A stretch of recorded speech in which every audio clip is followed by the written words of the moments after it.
From the dawn of time, humanity has wrestled with life's most profound questions.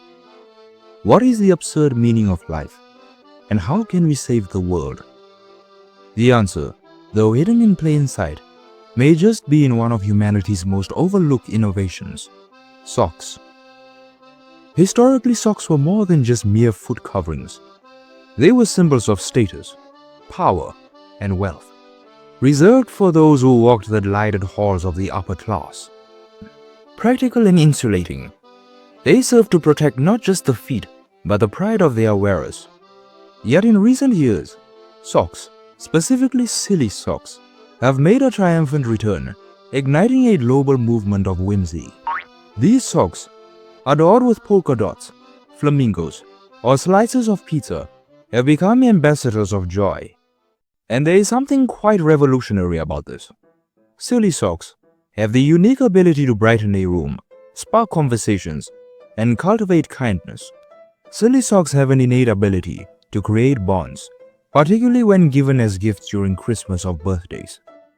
But what if we dare to dream bigger? What if silly socks weren't just reserved for special occasions? What if they became a daily practice, a quiet revolution that could inspire a more free and harmonious society? After all, no criminal would dare to commit a nefarious act while wearing a pair of neon socks with dancing llamas. Consider the phrase, "lowly feet are too boring." At first it may sound absurd, but imagine a world where socks acted as a bridge of connection. Matching socks could unite strangers, sparking conversations and friendships based purely on their shared love for avocado print crew socks.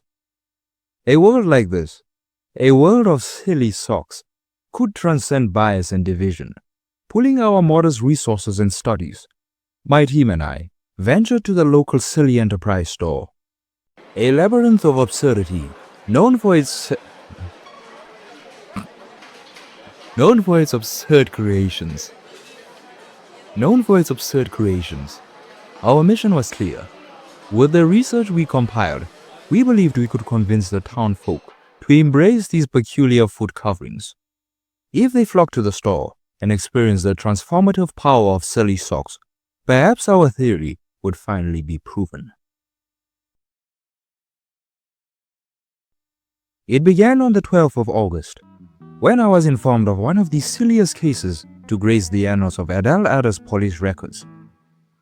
A case so absurd, even the seasoned officers of the precinct found it difficult to take seriously. At precisely 3:45 p.m., a robbery was reported on the 56th Street. Witnesses claimed that an unknown assailant had attempted to snatch an old lady's handbag.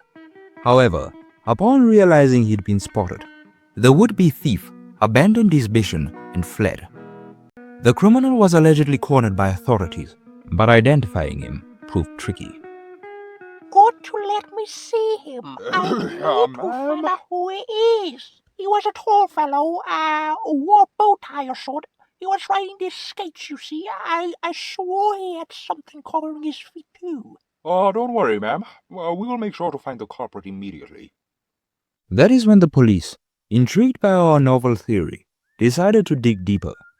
With a meticulous review of CCTV footage and background checks on all detailed suspects, they made a peculiar discovery.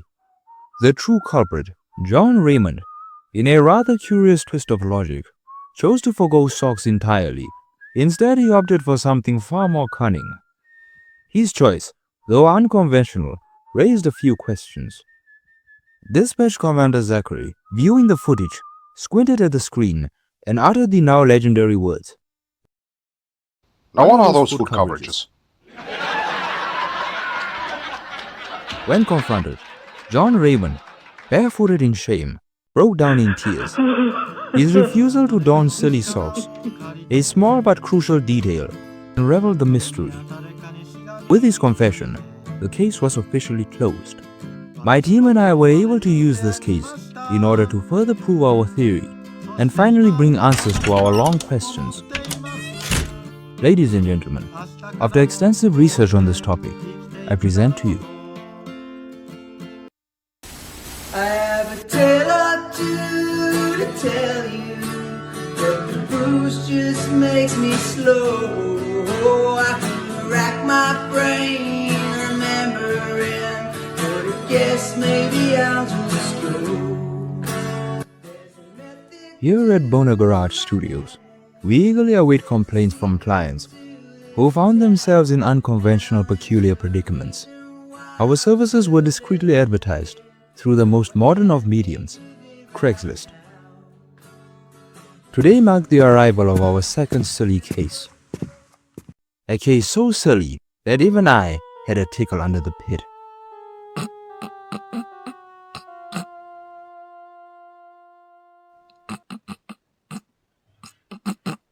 Harold Dickens, a 30-year-old ice cream man who lives with his cat Baltimore. Harold has been unable to form close relationships with people. He even struggles to form acquaintances. Hey, I'm Harold. I just wanted to make friends, you see. I don't quite have a girlfriend yet. In that moment, it became painfully clear that Harold wasn't exactly the most confident of men. But what struck me the most was how bashful of a fellow he was. The entire room seemed to morph into a prison cell around him, his discomfort filling every corner. Harold Dickens is by all accounts a wholesome yet awkward misfit. His demeanor is an endearing cocktail of earnestness and hesitation, the kind of man who apologizes to lampposts when he bumps into them, and waves at strangers only to realize they weren't waving at him. For the past 3 years, Harold has used his job as an ice cream man to connect with strangers. However, by his own admission, he's never been able to spark proper conversations. So the weather's frightfully good, isn't it? Harold's life is ordinary and plain, devoid of quirks and traits that might make him stand out. A boring fellow for sure, but not all hope is lost. Harold believes that if he could develop just one silly distinctive trait, he might finally be able to attract Mary Ann Gibson, a 27-year-old free-spirited woman who wears mismatched socks on purpose and feeds birds by reciting Shakespeare sonnets. I quite like her, you see. Awfully. Out of this mess, I've been looking at it, drove me mad. I gotta find a way out of this mess. I ain't never seen you look so sad.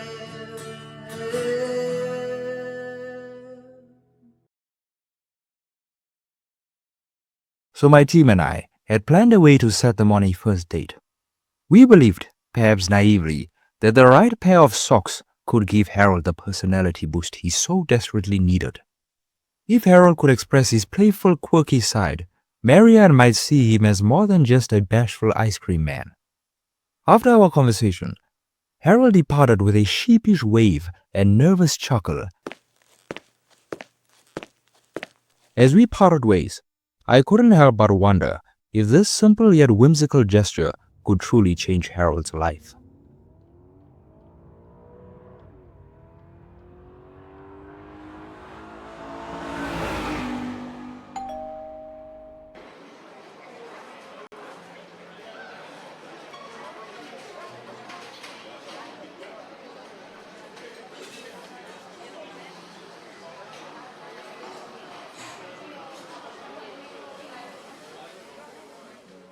Well, good day, sir. Don't mind me. I've already worn my cherry socks for this festive. You go right ahead. Well, thank you. Silly socks, eh? What's up with them stuff then? Well, you see, I was walking down the street the other day. I came across this billboard. They were selling these funny socks for quite a good price for this festive. Oh, they are? I'm quite familiar with the store too. Well, how do I say? The Silly Enterprise store has been promoting these socks, hoping that they could somewhat make a difference in some people's lives. Sort of a social experiment. Even I am here to purchase a pair for a good friend of mine. Oh, jolly good. Yeah, good price. Yes, good price. Shit. Well, that's a good prize, huh? Yeah, Well, I didn't even yeah. think about that. But But I know something that I don't know, do you? It didn't take long, roughly 20 minutes to be precise, Before the Silly Enterprise store began to buzz with life, dozens of people flocked in, brimming with excitement, each eager to purchase a pair of silly socks for their loved ones. Meanwhile, I made my way back through the streets, and by sheer coincidence, stumbled upon Harold, stationed at his ice cream truck. The timing was impeccable. Across the street, Marian Gibson was just finishing her shift.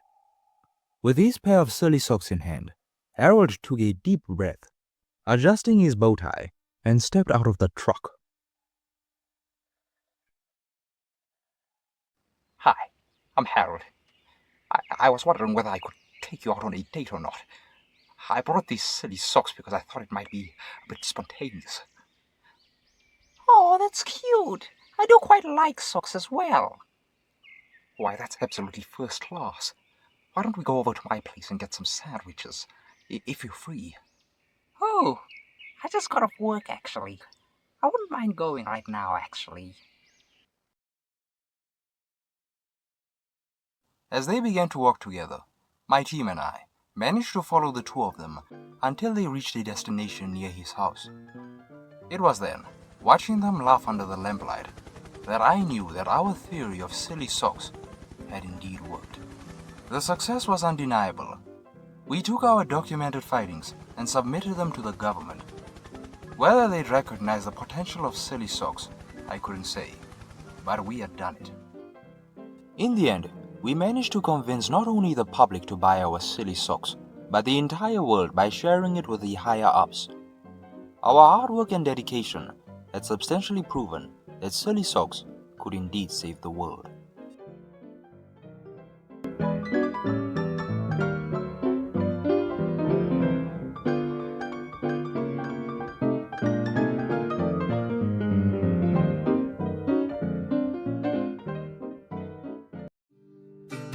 La la la la, la la la la la la la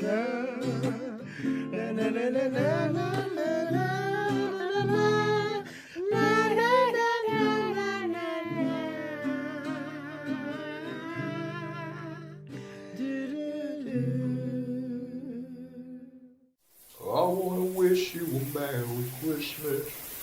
I wanna wish you a Merry Christmas. I wanna wish you a Merry Christmas from the bottom of my heart.